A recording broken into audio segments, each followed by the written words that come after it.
Seriously, cannot do any more news. We got a few more minutes. Talk amongst yourselves or something. When I was a young boy, the KKK announced a night rally in my home county. What is this, a political ad? Come on, I can't escape this stuff. A cross burning with hundreds of Klansmen to terrorize the blacks and Lumbee. We were a poor farming community, black, white, and Indian. My parents and grandparents were sharecroppers like many. The police chief warned the Grand Dragon, "These people don't want your trouble." The Klansmen called us mongrels, half-breeds, and told him the Klan would show him how to handle people like us. That night they rolled in with their cars, their crosses, and a single light bulb hooked to a car battery. 50 Klansmen. Not a bad turnout on a cold night. What? Problem is, they were surrounded by 400 Lumbees. Okay. Simeon Oxendine had been a tail gunner in a B-29 during the war. Verdia Locklear was 4 months pregnant. Neil Lowry was the local barber. Hundreds of normal folks deciding to stand together against ignorance and hate. Well, that's real. Lowry shot out the light. The Klansmen scattered. By the time the sheriff arrived to fish them out of the swamp, the press was running with the story. The Battle of Hayes Pond, where one town beat the Klan. A piece of forgotten history, worth remembering, especially today. In Washington, lies turn to violence. And the biggest lie is that America is at war with itself. That you can't trust your neighbor, that they want something. More Missourians making the news. Speaking of which, there were just 2 gals who were caught, I believe it was in Springfield, that were out there that are now being charged because, you know, they just can't stop with this stupidness. That's yours. That you must live in fear of them. And yeah, I know this has been mentioned on social media, but the old Charlottesville rally, that piece of trash, Ted Von Newcomb, funny story, I actually trained that guy.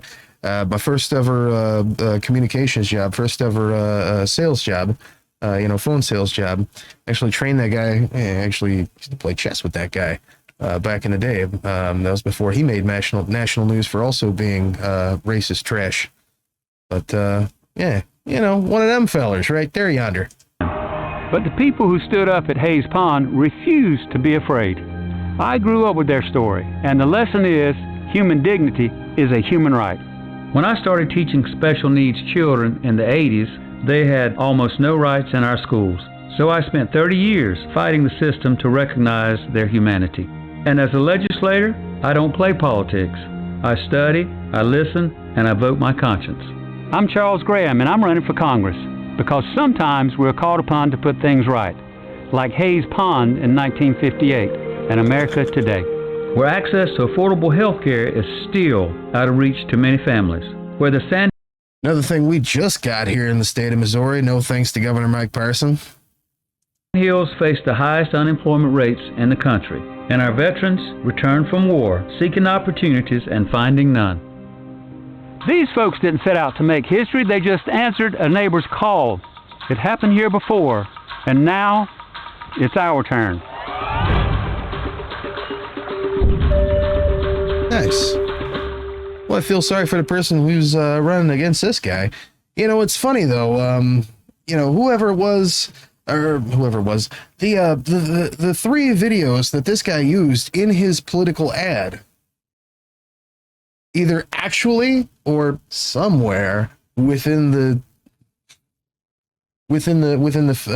event, feature just the most inglorious geniuses that the state of Missouri specifically has been able to pump out over the last couple of years. But yeah, so that's cool. All right, well let's see what else is on here. Oh, here we go. Another white guy with a beard. Let's see what he has to say. I bet he's going to talk with some kind of country bumpkin accent too. Well, howdy there, Internet people. It's Bo again. Oh, really? What is this? So today, we're going to talk about Hayes Pond. If you are unaware, if you've missed it, a candidate in North Carolina by the name of Charles Graham, he put out an ad referencing an event that occurred in the 1950s. Just saw it. And it's gone pretty viral. Have a whole bunch of questions that came in. Basically, is it true? Fact check it, that kind of thing. Okay. If that's all you want to know, that's accurate. The only thing that is disputed in that I'm aware of is whether or not one of the acts was intentional or it happened by accident.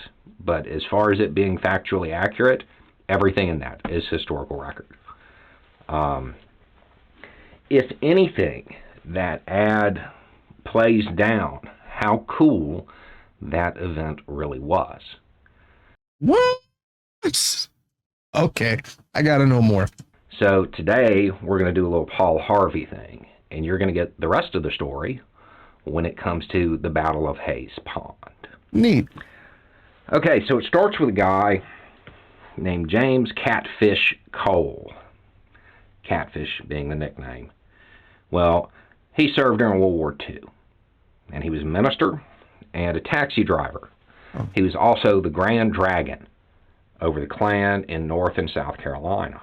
Oh, imagine that. He had motorcades, so what they called them, where they would drive through neighborhoods, scare people, yell at them, fire out the windows, stuff like that. Ironic. We know all about that here in Missouri, specifically the Ozarks of northern Arkansas and southern Missouri. What was it? The Sunshine Laws that were in place there for a while. That actually started in Rogers, Arkansas, and made its way all the way up here to the southern parts of Missouri, where literally terrorism was the was the law of the land. If you don't know what sunshine laws are, kids, you might want to Google that and not ask your parents. Just based on what I'm seeing on Facebook,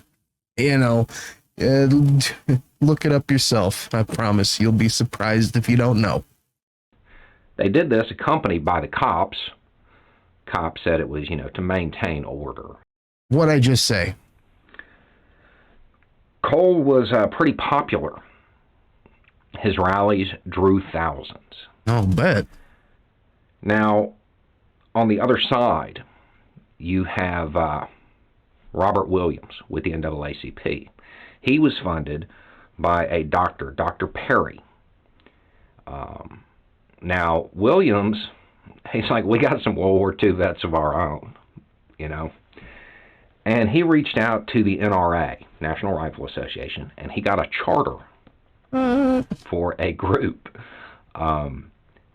There's some discussion over whether or not the NRA knew exactly what they were chartering when they did it, but either way, that occurred. And he called it the Black Armed Guard. And these are World War II vets mostly, and they trained for community defense. And they protected important leaders in North Carolina. Huh. So support the troops, huh? Hey, it don't go both ways. Clearly, some of them were Klan members. Some of them were, being terrorized by the Klan. So, pick a side, folks. I don't know. Now, in October of 1957, Cole held a rally in Monroe. And then one of those motorcades took off going to Perry's house. Same thing, yelling out the windows, firing wildly, stuff like that, scaring people. Campaign of terror. Then they got to Perry's house, and they found out it's not so fun when the rabbits got the gun and prepared fighting positions. They took off. Took off. There was an exchange of gunfire, and Catfish's crew, well, they left. Sound like they want to do. And then this weird thing happened. It seemed like Catfish just wasn't quite as interested in messing with the black community anymore. So he turned his attention to the natives. Hey, remember that thing we were saying earlier about Lebensraum and Manifest Destiny? I think we discussed that earlier, just today. And he targeted the Lumbees. Now, the local cops at the time were kind of like, you may not want to do this. To put it in modern terminology, the local cops were worried he was about to find out. And that's exactly what happened. He was doing his rallies, and they were going to do one at this field that they rented near Hayes Pond, near a little town called Maxton. And they announced it way in advance.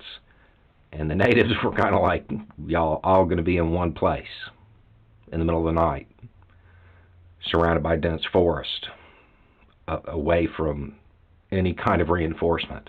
That's a great idea. Y'all should do that. You guys are the most smartest. You know. Now, some of the members of Catfish's group, well, they were a little bit smarter, and they realized that this may not be a great idea. So Catfish was expecting 5,000 people to show up. 50 did. And then out of the woods come a bunch of natives. And they were armed with everything from traditional native implements to like M1s. And Catfish's crew goes on the run again. They get defeated again. There is some dispute. It seems as though both the black community and white progressives in the area offered to help. And it's hard to figure out. It seems like at some points they were turned away because the Lumbee had the plan and they didn't want to disrupt the plan. And in other cases, some of them joined in. The effects from this, it drew a lot of attention. Now, going after Perry and getting defeated there, that was kind of got ignored. But the defeat at Hayes Pond, well, that got a lot of attention. It led to the governor denouncing the Klan. It led to Catfish getting arrested. It turned into a big deal. And after that, I guess Catfish left the state for a while. After he did some time, he came back, tried to reassert his position. Oh, of course. Within the group. Didn't work so good, probably. Right. These two events, this chain of events right here, really shut down widespread operations from the Klan. It led to a lot.